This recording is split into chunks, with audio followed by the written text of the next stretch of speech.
My name is Young Ha. I'm an interior designer in New York City, and I'm going to show you how to layer color and pattern.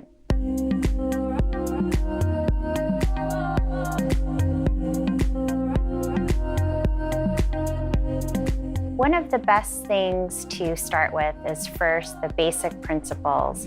You want to have something organic, something geometric, and a stripe or a solid. If you use those basic elements, you can layer pattern on pattern and get a really great effect, but still be harmonious, peaceful, and beautiful in your space. Another thing that you want to do is make sure not everything is the same scale. That's why we have different types of pattern. But if you use everything in the same scale, if everything is small, small, small, it's just going to look muddy. Another thing that you want to consider is your use of color. If everything is high octane, it's going to be a little tiring on the eye. So you want to have some strong pops of color, but also give a place for the eye to rest. Really give that dynamism between power and quiet. And you're going to do the same with pattern. So it's all about the balance, and I'm going to show you how to do that. Over here, we have the really fun green scheme.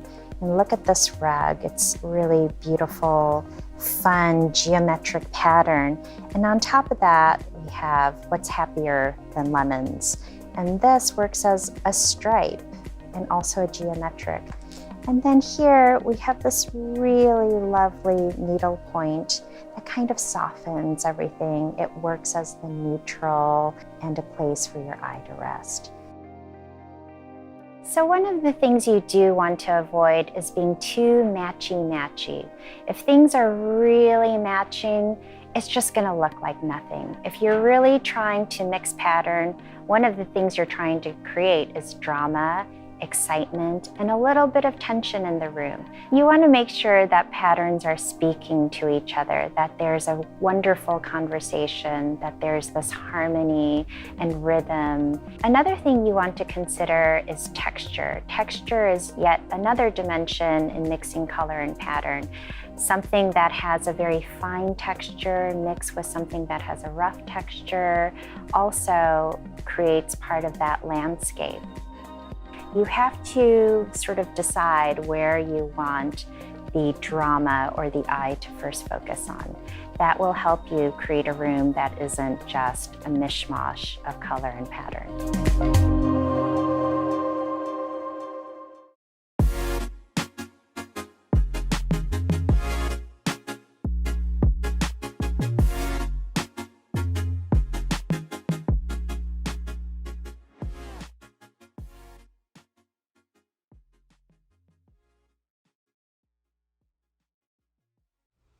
Hey everybody, this is Cindy Allen, Editor-in-Chief of Interior Design. This is another episode of Design Biz. This is somebody I'm super excited about, an amazing creative voice who really has made so many things happen really, really quickly in your career. We have a lot of young people who come in and listen on the Instagram on Design Biz. So can you give me a little Cliff Notes version of your experience at SCAD, because I'm a big Paula Wallace fan, a big SCAD lover, love SCAD so much.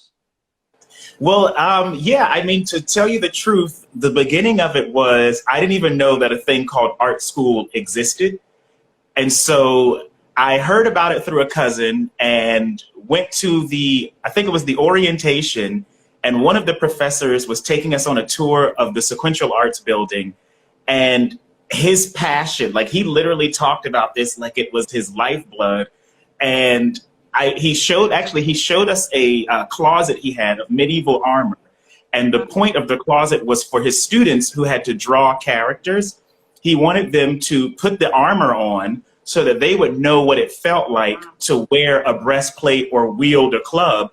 And I remember turning to my mom and I said, if they hire people like this to teach here, then this is a no-brainer. Like, come on.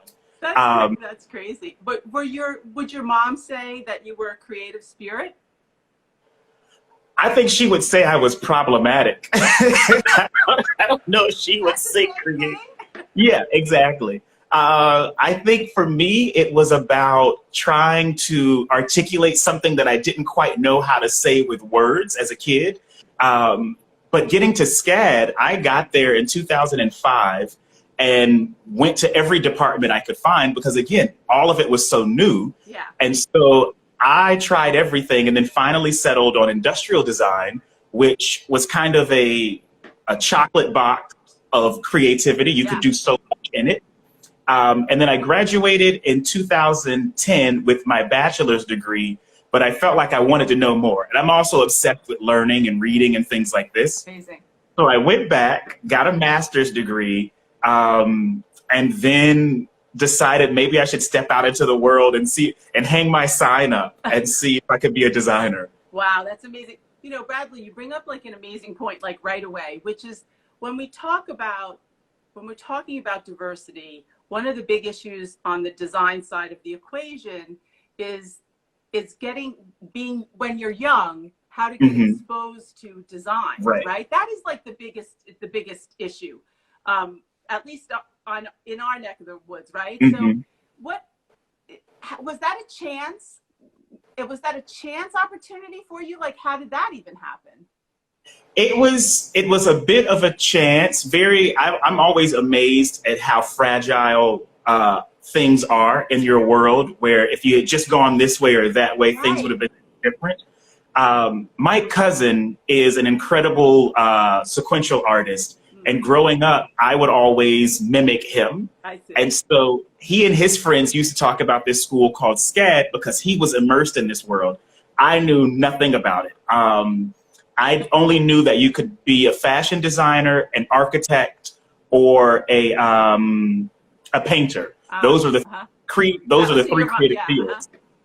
So that was my exposure to it. But I luckily had some counselors in high school that were or guidance counselors who saw something in my, I guess, creative abilities and pushed me in that direction. I wanted to be a veterinarian. So that was my career track. Oh, that's so funny. That's so funny. But you know, you're just such an amazing example, and it's nice to have you out in the world, you know, sharing your creativity. Well, thank you. Thank you. And that story, you know, specifically about, I love what you say. Like, I could have gone this way. I could have gone that way. Well, you would have been helping animals. That's not so bad either. But design is pretty amazing. Exactly. Yeah. So, you know, Paula Wallace is a dear friend of mine. I think she is unbelievable, and probably most people, because you see SCAD and you think it's just so successful, you wouldn't really. You just somehow you think it just happened. It didn't just happen. It took somebody like her, who fought the whole time to make it happen. It's kind of amazing, right?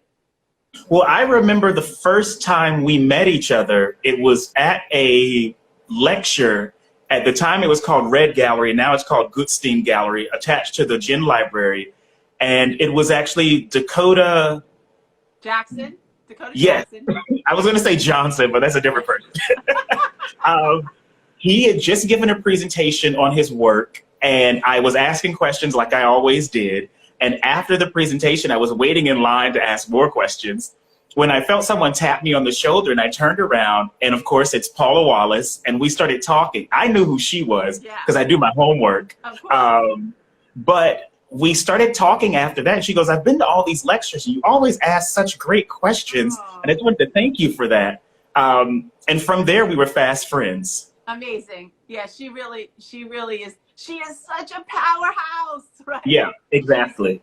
So anyway, I'm wearing a ring from SCAD, from the store. Shop SCAD? What? From Shop SCAD? Yeah, from Shop SCAD. Yeah, exactly. Yeah. Okay, so all right, so let's fast forward. You hang the sign on your door, as you say, and what kind of road was it to start to get clients? How did that develop? It was, yeah, exactly. Yeah, it's one of those. It took some time to get off and the real struggle was convincing myself that I could do it. So I moved to Miami, and when I moved there, I was the senior furniture designer for Adriana Hoyos, who's based out of the Pine District. Yeah. And I felt myself falling into an old routine where you get comfortable, you have a paycheck every few weeks. All of a sudden, what's the big deal? I'll do it in my free time. Those excuses kept rolling in. And so I put in my notice and I said, I gotta go because I know I need to do something. And if I stay here, I'll never do it. Yeah. And so that was the first little step. Then I started freelancing, just doing branding work, because one of my focuses in college was brand development when I did industrial design. So I worked for a shipping company. I did work for a company that made coconut water. I did work for all types of people, for a shoe brand even. And then finally said, okay, enough is enough. Stop messing around. Rent a studio, because I saved up a little bit from my job with Adriana. Rent a studio space, buy a couple of tools, and get out there and shake those elbows, like start doing it. So right.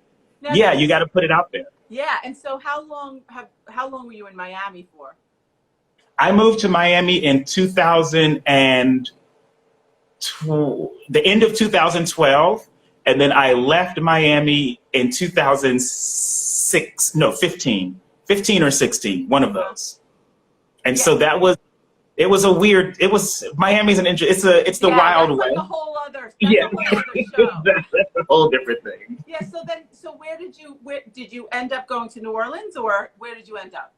No, the funny thing is, and this is for the people listening, the amount of hills you have to climb. My studio caught fire because of our next door neighbor. Wow. And that brought in so many legal issues of what are you supposed to do in these scenarios. And so I thought that I was defeated. And so I turned my tail tucked between my legs and came back to New Orleans to see my mother. And I was like, well, what do you do now? And literally 2 weeks later, I got the phone call from Ellen's Design Challenge. And they said, hey, we heard you do some stuff in Miami. Do you still make furniture? And I said, yes, of course. I said, yes, of course, I'm still in Miami. Yeah, I still make furniture. And so that was kind of a boost of confidence. But I mean, I literally was on the verge of sending out, actually, no, I did. I sent out about 30 more resumes to different companies to say, all right, I gave it a try. Clearly the universe does not want me to do this.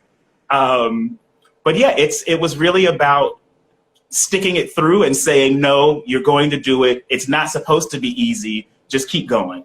Right. I think that's a great message for anybody out there. Because also when we end up showing people who are really, really successful, it can feel unattainable, but it's, you know, and right now, like everyone's in, you know, there's so much like trauma and people don't know how to move forward. And I always say, take a small step, take a small step. Exactly. And you're such again, like a great example of it, you know, we're going to show amazing stuff and people will be like, oh my God, he's fantastic. But it's small steps. Right. That's beautiful. And I mean, for me, every day it really becomes like, I don't set it as a rule, but almost every day I try to I'm looking at my sketchbook. I either try to sketch something new, computer model something new, or just to keep this muscle working. Right. I think of it like an athlete. I adore Serena Williams and Roger Federer. And so I think of them every day, you got to stay active. And maybe that's enough. Yeah. Maybe it doesn't have to be every day there's a client, but just draw something every day to keep you in the game. Exactly. I completely agree. You know, Venus Williams is a friend of mine because, you know, she has... Oh, I love you even more. She's amazing. She's amazing. And, you know, she has a design, business on the side, right? So I'll tell a really quick funny story. So she came to see me one of the first times she came to see me, and she did a show house out here in the Hamptons. But she didn't come to the opening. They had another event for her like later. But so I was telling her about the community, and I said, you know, Venus, if you want to get into the community, you got to show up. Like you didn't show up at that show house opening. So she looks at her she had her people with us, and she said, where was I? And they said, you were playing Wimbledon. And I was like, oh, okay. Oh, you go, oh, okay, maybe not. Okay. I was like, that's good. She's so wonderful. They're amazing and Yeah. you know, incredible inspiration. Love you guys. Okay, Yeah. so Love for the Williamses. love to the Williams girls. Great inspiration. All right, I'm going to pull up some stuff. See if you can move your head. I don't want to cut off because now I have pictures. Yes, go the other way. Go the other way. Oh, go up more? Yeah. Okay. There we go. Okay, yeah. Don't hide on me, Bradley. All right, so let's see. I have so much stuff from you. I'm gonna run through. I sent a bunch of photos. I sent you. I emptied my hard drive. I know. Thanks a lot. Wait, I want to get to. So, why don't you tell us? Because most recently we published your wall covering. Yes. Oh, here it is. Yeah. Which, by the way, you know what's so funny? That it was Bradley L. Like how to get that L to not look so lonely, because you really like your L, don't you? Because I was told that it had a ring to it. Bradley Bowers sounds nice, but Bradley L, it's like that rah. I love that. By the way, I love seeing the wall. I was really excited about the line. So tell us how it developed. Yeah. Honestly, it started almost a year ago now, but I was doing, actually I just wrapped up my third project in New York, and this was a lounge space, and it was a lot of work. And so I thought to myself, is there a way, and there are pictures of that lounge in there we can talk about later. I'll find it after we do this one. But I thought to myself, there must be a way for me to do something creative where I don't physically have to be the instigator of it, where I don't have to go to the meetings and do all of the things and all the sourcing. And so I thought, what if I start designing tools for designers to use, for architects to use? And so for me, I was thinking, wall coverings, that could be really fun. That way another architect or another designer could just purchase them for their project. Right. But I hate wallpaper because oh my God, it's always so on the nose, where I was thinking, is there a way to do something contemporary where the patterns can be a little bit more open to interpretation, but you can kind of see where they were coming from? And so for instance, the picture you have up now, there's I think it's a gorgeous pattern. It's sold by Home Depot, but there's a pattern by Home Depot where it's these oranges, these mandarin oranges with these green leaves. And I fell in love with it. And I thought, what would my interpretation of that be? And so this was kind of me playing with, and I do all of my own computer modeling. So this is me playing with different algorithms and scripts to generate these wavy patterns. Mirage is Mirage and Emerald, where this really starts to play with how moire effects happen. Right. But how can you do it and control it? That was the idea. Yeah. So interesting that you seem to be such a good mishmash of technology, digital tools, and creativity, right? And the hand. And that's what I think is so exciting about seeing the work. Well, for me, it came from, honestly, it was my upbringing at SCAD. We had such hands-on model making classes, but we also had very in-depth computer modeling classes. And when I got out of school, I didn't have access to these large brands. I couldn't call up Floss on the phone and say, hey, I've got some lighting ideas. Do you want to produce them? Right. They didn't take the call. I did call them. They didn't take the call. Maybe now they might, but maybe now. Yeah. But what I did was I said, well, the computer helps me kind of circumvent a lot of the manufacturing techniques that big companies use. Yeah. So I can produce this fabric on my own. I don't have to call a third-party company to do it for me. And that's where it became imperative for me to learn those techniques and those softwares so I could do it myself. Right. And that it really just came from wanting to make work. If I had the idea in my head, I just wanted to do it. I didn't want to be told no. Yeah. So tell me, what happened with this work? Are you producing it? Is it somebody else now? So I found a company in Detroit that does wallpaper they're a wallpaper company, but basically they do it as private label. And so, at least I think it's private label. However it works, I send them the files, they print out the paper, and then they'll send me a book of all the paper types they have available. And so I offer that to my clients or on my website and say, hey, if you like my wallpaper, you don't have to worry about the order being messed up. I'm not printing it in my backyard, so a professional is handling it. Yeah. But it completely opened up a world where before that, I don't even know how long it takes to develop a wall coverings line with something like Kavadrat, or I don't even know if I said that right, or Maharam. Yeah. Yeah, that takes years, and I can do it in a couple of weeks or months. Are you interested, Bradley? Because that's it is an interesting concept on the one hand, and then on the other, if Innovations Wall Covering called you up and said, I want you to do a line, that's not bad either, right? Yeah, that's not, I don't say no to a lot of things. Yeah, okay. And that also comes from being small, where you don't know where the next meal's coming from, so you say yes to a lot of stuff. Hey, I think being a yes person in design is the way to go, right? Yeah. Wait, I'm going to find. So tell me about you said that this was in a project. Was it in the desert? Was it in the dessert bar, or where was it? This is in La Noche. So La Noche is this. Okay, let me. Yeah. So there's yes. So these are the early sketch renders that I did for the space. And this came from, honestly, I was doing the dessert bar and I was this sounds so fairy tale Hollywood. I was at a dinner party for the clients that were doing the dessert bar. And I had invited them and I said, I want you to meet some of my other creative New York friends. And one of the guys there was like, hey, I'm finished. Oh, and this is one of the finished shots, the bar that I designed for it. And he goes, I'm stepping away from this nightclub that I was running in Brooklyn, and I want to do my own thing. And we went to look at the site, and it was this literally an underground site that used to be a massage parlor, illegal massage parlor. And so you had to have a lot of creative vision in order to bring this to life, and it's a smaller space. And I loved it because it was kind of like a jewel box. You could really, it almost felt like I was designing a product in a way. Yeah. And so, so all of this, everything in here, none of that existed. This was my first kind of like top to bottom design. Interiors, so this was your first interiors project, really. And what I love so much, because I'm seeing the process, like this bar is so beautiful.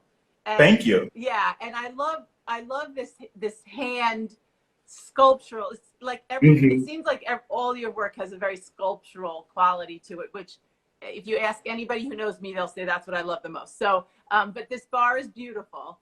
I know there's not a lot of it's a little hard to see the finished product, but it is very beautiful. So this is where you did the wallpaper.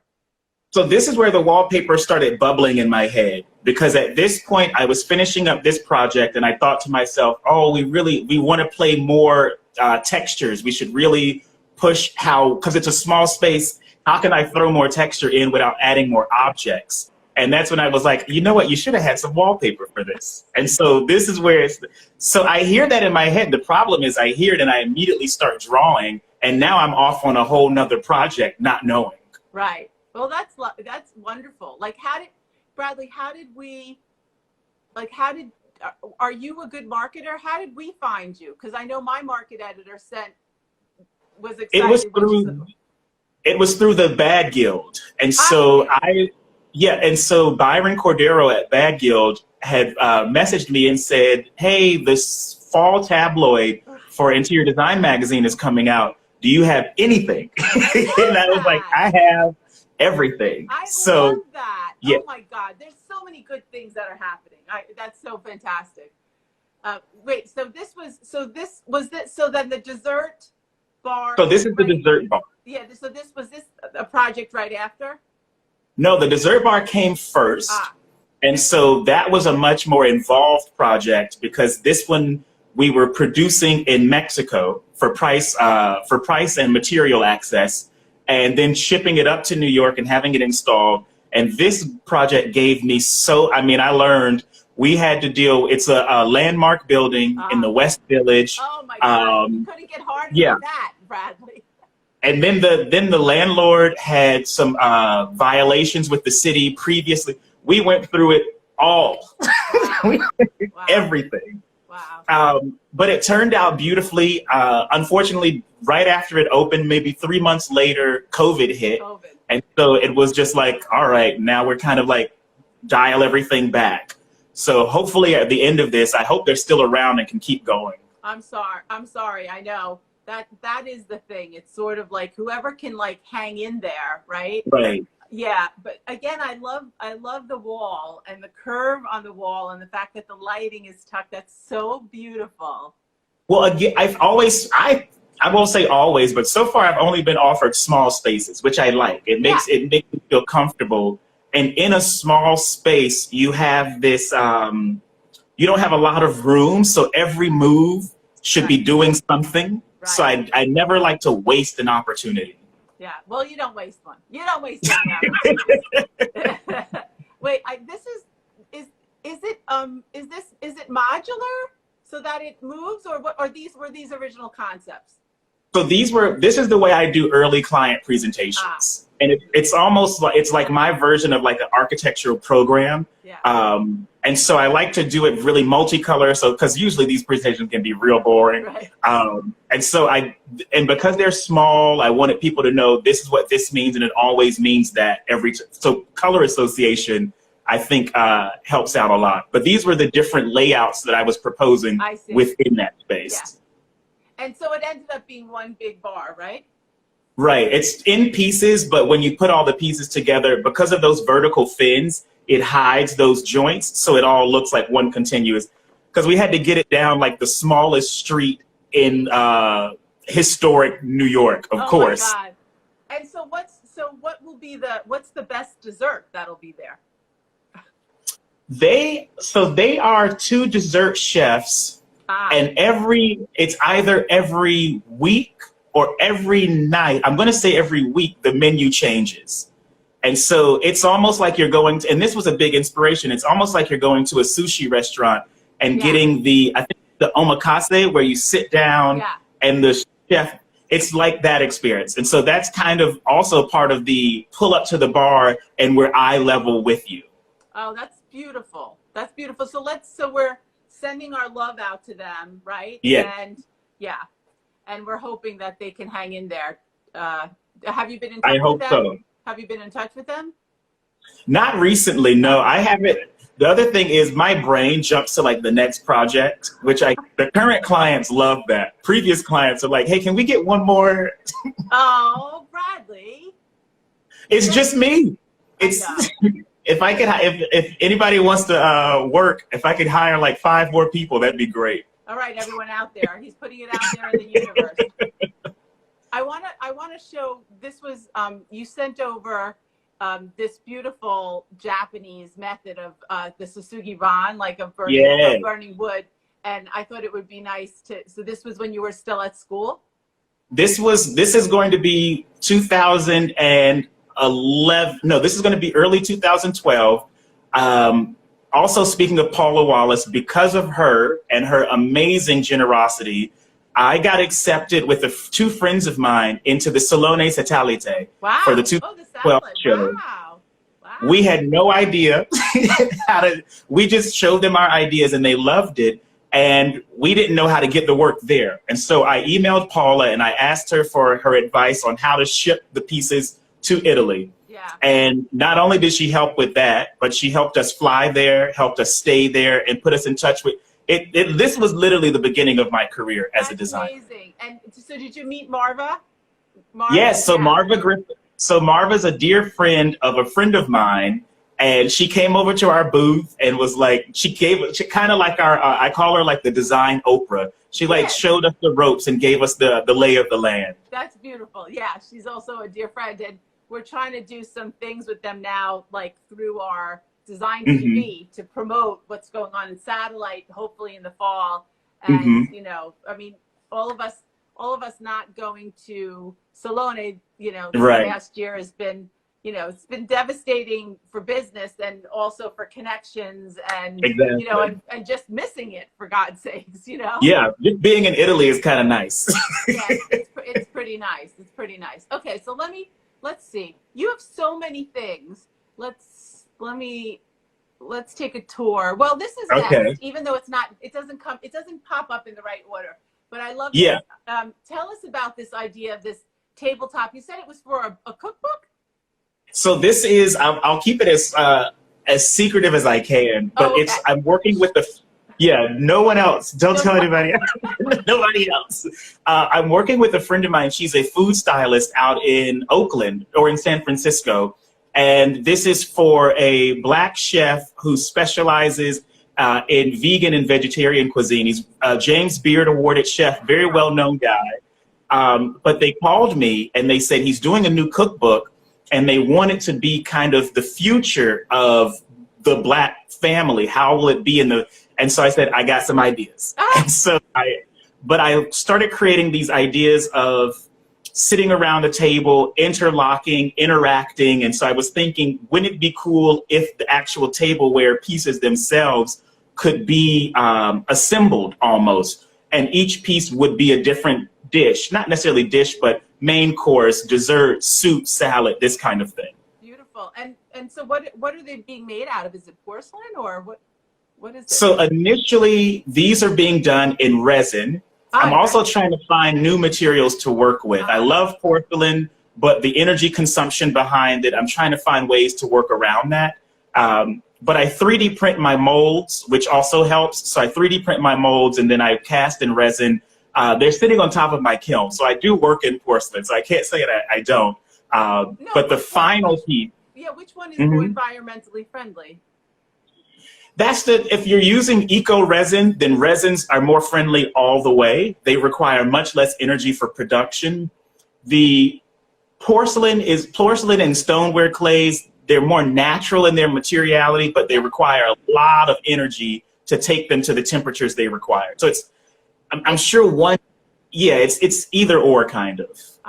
Well, it's so interesting that you'll find a way. You'll find something that you'll dig in. It sounds like that's really interesting to think about too, because we don't always understand that the process of one versus anyway. Yeah, beautiful. All right, wait, this is so glorious. You have to again, these were like kind of your digital sketches of this light.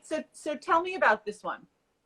So I just started working with this company called Gantry, and Gantry is based out of. Gantry. Okay, nice. So Gantry and I started talking last summer, and I proposed some lighting concepts to them because I thought to myself, well, just because lights are almost throwaway sometimes, and I thought it could be fun to do lights that function but also added a little bit more. So with these kind of digital sketches, this is just showing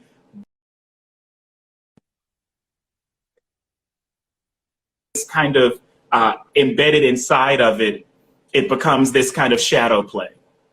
Yeah, beautiful. And so did you, do these exist now? So this one is not in production with Gantry. This one is one that I'm doing myself. And then there's some other lighting pieces. I'm finding it. You have more here, right? Yeah. Yeah, okay. And so the later ones are the ones that we're actually going forward with Gantry. And here we go. Yes. Yeah, so this is one of the sketches for one of the pieces we all said yes to. It's beautiful. So thank you. So did the experimentation on the first help you with the second? Yeah, literally all the photos I sent you, that number of photos would just be the first round of ideas for this lighting. I genuinely have to buy new hard drives. There's so many things that I keep creating. But this was a lot of 3D printing. I bought 2 3D printers for my studio. There's a lot of tinkering that goes on, but I like to tinker with technology. So because some of the shapes that I like, it's really this is one of the floor lights. It's difficult for me to just draw that. Yeah. So I need to kind of see it and feel it a bit. Do these exist now? So we're prototyping the one you have up now, yes. And then the floor light, we are making sure it can be printed. Can I just say, this is it's so stunning. I want Thank you. to see it, feel it. Exactly. That was the idea, is to create surface finishes. They use a water-based paint. that's pretty durable, but it has a really unique finish to it. It doesn't have a high gloss. Yeah, and so I wanted to play with it. Yeah, exactly. So will this go into some sort of collection with them, or you're trying to? Well, that's the idea. So the idea is to do, they proposed doing multiple pieces. They didn't realize they were talking to me, where I was like, oh, well, duh. we're doing multiple pieces. Oh, yeah, there's no question here. Yeah, so this will be a part of a family of lighting pieces. Hopefully we can launch that fully all together by summer. But the R&D process with 3D printers is fun. Yeah. Well, and it keeps changing, right? Exactly. You know, I remember all of us kind of scratching our head that we could make, like, you know, a keychain holder. Yeah. You know, it's just like, and now 3D printed houses. Exactly. It's all really, really exciting. Okay, this sort of makes sense to me. I don't know what the timing was of it, but I love how you're working these, like, kind of sculptural objects. So this is called the Pinch Collection? So yes, this is Pinch, and this actually started in 2014. And the picture you have up now, in the very back is the teapot, but right in front of that is a little tiny cup on a saucer. Yeah. And that was the very beginning of me playing with porcelain. Wow. I was visiting a friend of mine, and he lives in Bahrain, and they drink this tea there that's like 10,000 degrees, and they give it to you in the world's smallest glass cups. So you can just burn your hand. Oh my God. You're like, no, I got to resolve this, right? Yeah, exactly. And so I said, I think I have an idea on how this could not be so traumatic. Right. And so the collection kind of grew from this gesture of holding something, and then it went to the teapot needed a bigger grip. So how can I use that same language of pinching? And this is one of the pieces or the collection I make in that kiln that you just saw in the other photo. Oh, it's so beautiful. So does anybody carry this, or? I sell everything, just me, myself. Yeah, I really do. It's so beautiful, and that's really interesting, because I guess when the images came through, you know, it's really nice when you see a language created in different ways, and actually, so you're telling me that this was done, you know, a lot earlier than the 3D, when the hand of it, which makes a lot of sense. But I love that. Right. I love that. Then this is what's been developed since then, in a way, and it's right. Totally, yeah. It's really lovely, Bradley. Wait. So tell me about these. So this is a picture from the studio where it's showing my process. So I'll 3D print all the objects that I design, because I design dominantly in Rhino. And so sponsorship, Rhino, thank you. Rhino. Okay, everybody. But I design dominantly in the computer. Then I'll print out the piece, sand it, prime it. I go through my SCAD training with this. Like right next to it, you can kind of see the teapot. Yeah. And that's to check proportion. Wait, hang on a sec. Mm-hmm. Yeah, perfect. So that's the kind of the family lined up. And that's to check proportions. And then once proportions are checked, then I can go, either I can fix it in the computer, print it again, or go straight to mold making. These are so beautiful. They're Thank you. And this is me kind of like perfecting those surfaces. So those little scratches are in there. And it interesting, probably a whole other conversation is color, and how, right? Because because that's unending in a really nice way. Look how gorgeous that is. Wow. Thank you. I appreciate that. Yeah. Fantastic. So how long ago was this now? Like, is it, you said you were sanding out the scratches. Do you have like a way to produce this fairly seamlessly now? Well, I wouldn't say seamless. It's still me in the studio. I do have one studio assistant from Tulane here, but to answer how recent, the teacup or the espresso cup started in 2014, and it existed alone until this year or last year. And then last year I added the teacup, the teapot, and then I think there's one other piece that's in the collection as well. And then I finally got a kiln of my own. And so now I can, because I know how to make the molds, I can produce the molds and start making them. but I've always operated on like an on-demand system. I hate having a bunch of things sitting around hoping someone will buy them. So I like to make stuff as people ask for it, or at least have a small amount stashed away. All right. Everyone's going online to Bradley Bowers. Bradley L. Bowers. Bradley L. Bowers. Yes, Bradley L. Bowers. Yeah. Okay. So, and I also do, again, people would know me, know that how much I love these kind of forms and shapes. They're so beautiful, but I love that you keep it, you keep developing. So there's another series of vessels with, again, you're using like a computer software to create, to start the, so tell us about this. So this happened because this was before I had a kiln of my own, and I was a part of a clay studio here in New Orleans and didn't have a 3D printer at the time. And so I said, well, I don't have a 3D printer and I want to make my digital objects. So what I did was, when you're a really quick backstory, when you're actually, I'll use this as an example. So when you're 3D printing an object, it basically breaks it up into layers. And so what I did was I decided to break it up into layers myself. On an 8.5 by 11 sheet of paper, I print out the contours of all those layers. So for this object, there's like 217 layers. So I have a stack of papers, and I would sit, actually there might be another photo that shows the little pieces on the, there it is. So I would lay down my coil, and I have them numbered, and then I physically stack them. So I essentially turned myself into the printer. Wow. Okay, so this makes, actually this makes a lot of sense.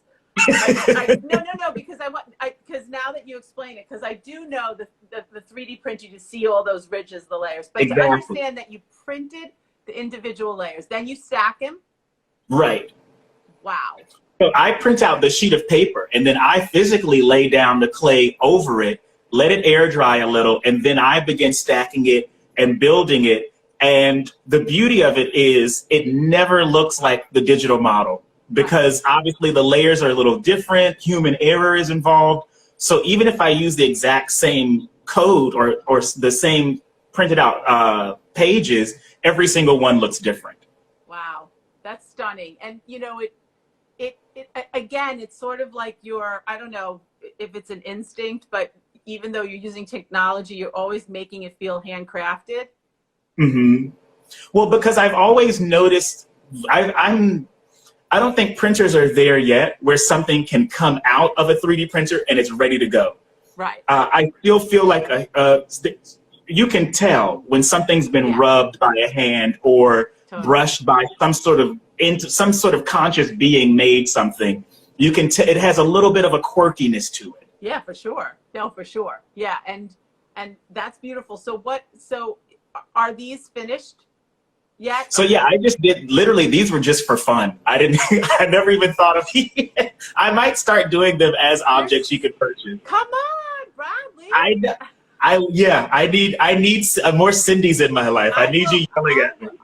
We'll go offline and talk about some people who can. Well, I'm gonna be thinking about you, Bradley. I appreciate it. Yeah. This is beautiful that was at a gallery. So this was another exploration. I love exploring things in motion. Yeah. And so this was Emma Scully. She approached me and she said, hey, I'm working with this cast iron facility. And again, this is kind of what you were talking about just before, tactile, handmade, meeting the digital. It's kind of where I started, honestly, in a weird way. It keeps happening. But she goes, I'm working with this cast iron company.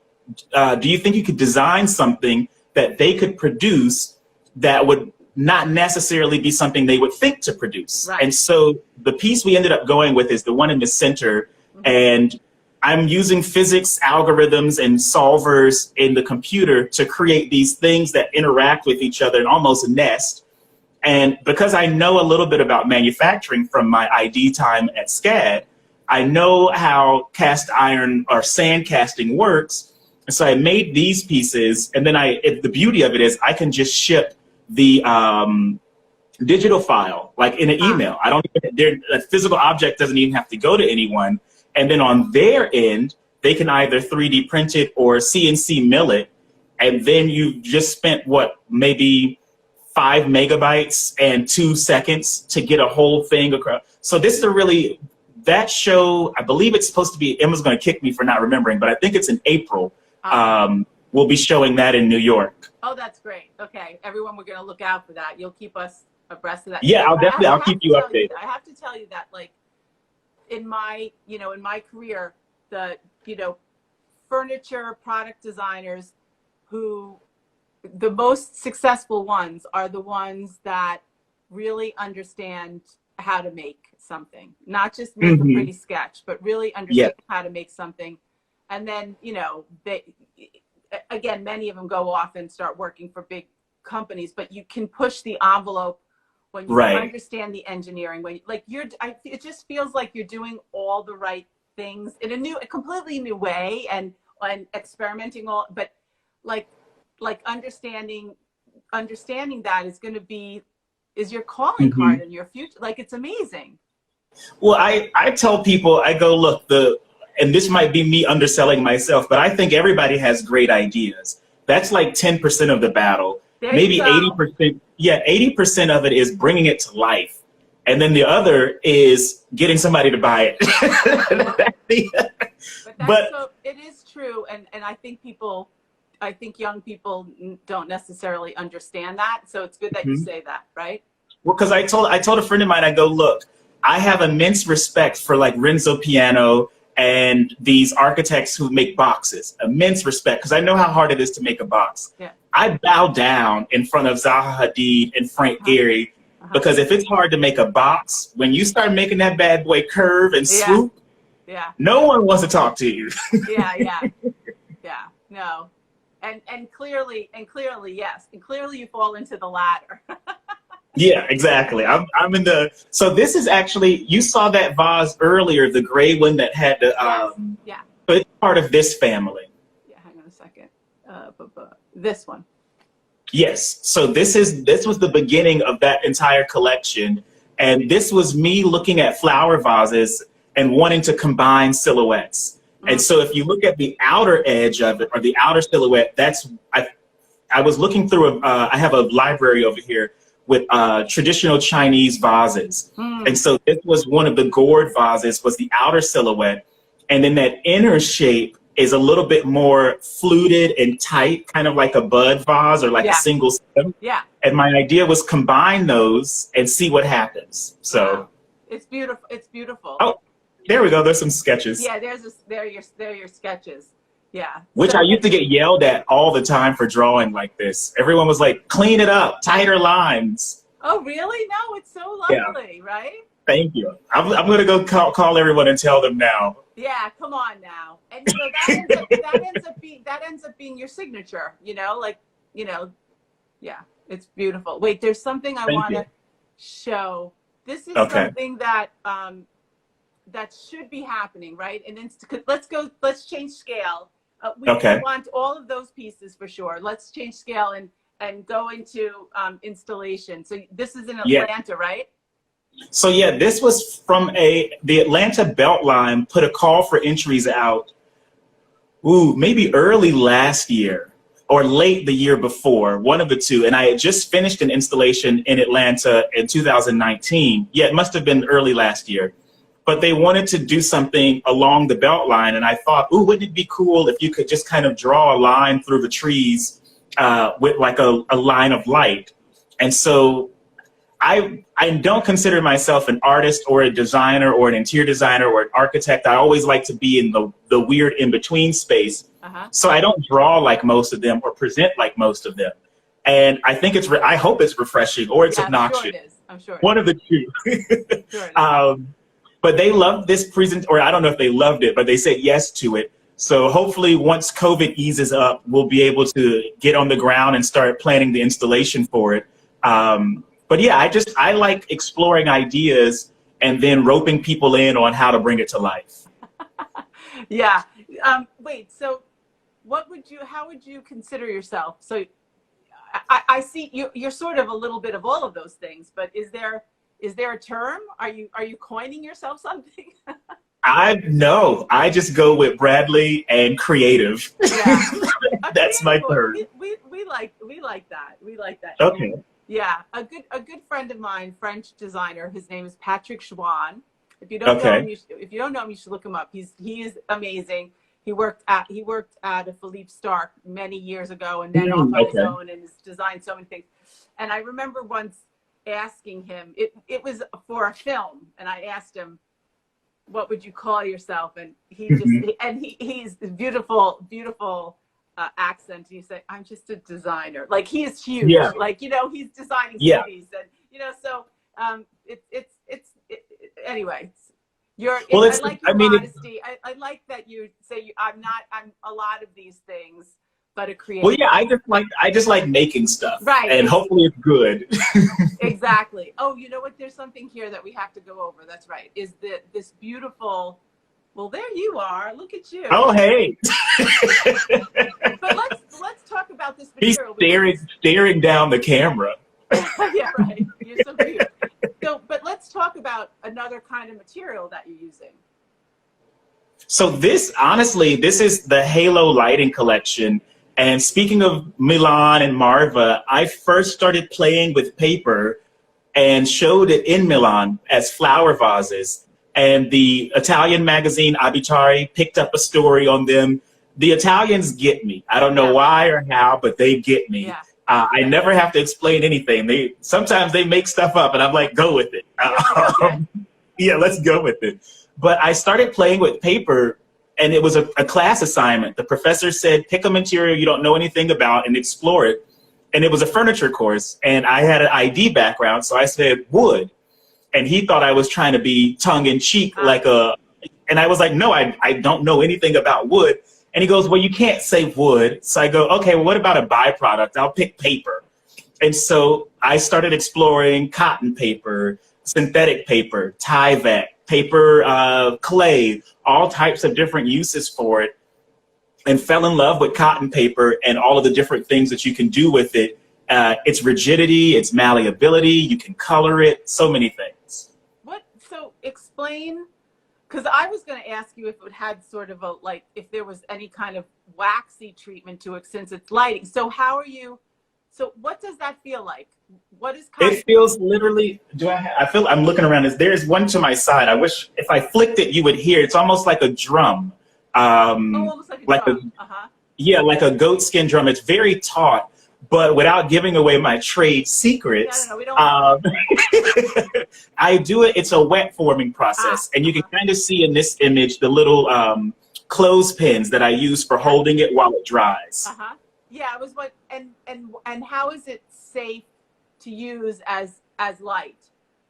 So what I do is I use LED bulbs, and then in that liquid mixture, I use a chemical that helps fire retard, or you know all the terms for. And then I also sometimes will do a spray, because some clients don't listen when you tell them just do an LED bulb, and so there's a spray that can also go on. But it took me forever to figure out how to hang the bulb inside and keep it a good distance away from everything. So that was a fun problem. Right. And so would every one of these lights be different? Pretty much every single one. Every single one. Because you're kind of you're like free forming, right? Exactly. But that was the idea. I wanted to create an affordable lighting concept for people where everyone could get something unique, but the price didn't change. And so I priced them based off the size. And so I say, if you want one that's within these dimensions, it'll always cost the same amount. And you can ask me to make you one specifically, or you can buy one I've already made within that size range. And that really came from reading Isamu Noguchi's biography. And when he started talking about his Akari lamps. Yeah. So for me, that just was, I love making beautiful objects, but I also realize it's oftentimes a world that pushes people away. And I want to find a way for anyone to be able to say, I want something exciting in my home, and I might not have $3,000 to spend on a table light. Right. Well, the 3D printing kind of helps with that too, a little, doesn't it? And that's people seem to think the opposite. You say 3D printing and they think it's going to be astronomical. I'm like, no, that's the best way to do it. Right, exactly. No, but that's beautiful. And things keep changing, and I love you want it. you know, was the old Bauhaus, right? If what, you know, design for all, Exactly. right? So it's a noble cause for sure. But I love the idea of paper, right? That's like And Ingo Mauer too, in his most famous land, with all pieces of, you know, just, yeah. Yeah. well, it's how can you give a material that we all know, that we're all familiar with, but zhuzh it up just a little bit. Right. You're a good zhuzher. I hope that maybe that's my That's job your title. That's your Zhuzher. title. I don't think I don't know how to spell that, but we'll. Think about maybe one last thought for so many young creatives and designers out there. What advice or what message would you want to give them? I would say open, or it's difficult. Part of me wants to say open your mind to all of the possible avenues in front of you. But then the other part of me knows that that's a difficult thing to ask someone to do if they don't even know where to start looking. And I think the response then would be, there's something inside you. There's some sort of gut thing in you that's moving you forward. You might not be doing it today or tomorrow or the next day, right, but you keep moving towards it. I didn't know industrial design existed when I was 16 years old, right, but I knew I wanted to make stuff. And so you just move yourself, it's literally one step, one step, one step. right. And so if that's in your mind, I'm a firm believer, if that's in your mind, you'll get there, Right. or you'll get closer. Right. So that would be my advice. Find that feeling. You don't have to name it. You don't have right, to know it. Right. But start moving towards it. Right. And if you see something, and your body will tell you, you'll move in, you'll have an option left or right, and something will say, this way, go with it. Yeah, exactly. Exactly. Oh, and one more thing, because I always forget this, and do not be afraid to walk backwards. Yes. I think people get in this thing where they're like, I got to keep going. No, back up, reassess, think it through. Right. So that would be my little stuff. I love that. And somehow, if you even have to back up, it's also part of the road that you'll see, Mm-hmm. you know, and Exactly. there's so many things in my life that I can look back at what happened, and I was gathering. I don't always know, but I was gathering, and it led me to a lot of, you know, good things in my life. And so I think if you're honest, like you said, honest and true to yourself, and keep learning and growing, that's yes. it, right? That's it. Yeah. Well, Bradley L. Bowers, it does have a ring. It does, right? It does have a ring. I just tickled to talk to you. Have such a great time. There's so many things that you're making that we want to stay in contact with you on. You're such an inspiration for so many creatives, and but this is just the beginning of our relationship in terms of how we can get you out there even bigger and bigger. And so many people are saying, such a great conversation. Bradley's our idol. You know. Yeah, I appreciate it. Yeah. So sending you hugs, sending you thank you. And hugs kisses, out to Paula kisses. Wallace. Yes, love to Paula as well. Yeah, exactly. For somebody who allows students to be creative and encourages Yes. and nourishes that which is within you. That's different than the person next to you. And that's clear that you had like a free road to be yourself. And that's what's so special about you. So thank you. Thanks to everybody. Thank you so much, Cindy. Yeah, it's a real pleasure. Go forth and design, everybody.